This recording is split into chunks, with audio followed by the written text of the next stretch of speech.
இனிய உள்ளங்களுக்கு வணக்கம். இன்று ஒரு கதையுடன் தான் உங்களை சந்திக்க வந்துள்ளேன். ஒரு காட்டின் வழியாக ஒரு மருத்துவர் நடந்து சென்று கொண்டு இருக்கிறார்.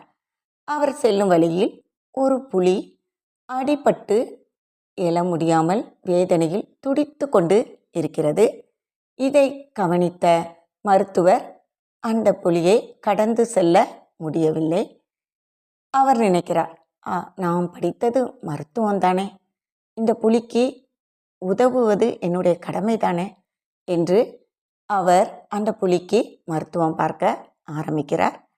ஒரு நாள் இல்லை, கிட்டத்தட்ட ஒரு வாரம் அந்த புலியுடனே தங்கி அதற்கு மருத்துவம் பார்க்கிறார்.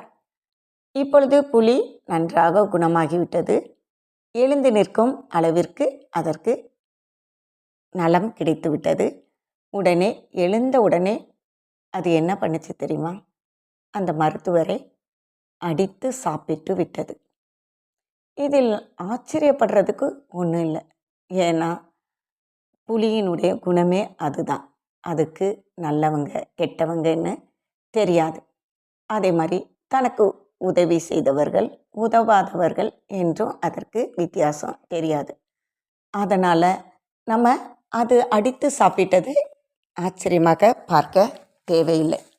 நம் நடுவிலும் இந்த புலியை போன்ற தனக்கு உதவி செய்தவர்களுக்கே தீங்கு நினைக்கும் மக்கள் இருக்கத்தான் செய்கிறார்கள்.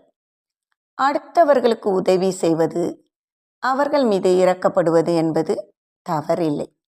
ஆனால் அவர்களின் குணம் அறிந்து உதவி செய்வது நல்லது.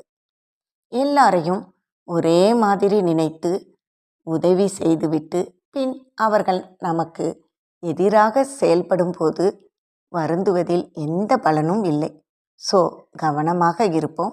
வாழ்க்கை நிற்கட்டும். நன்றி. மீண்டும் சந்திப்போம்.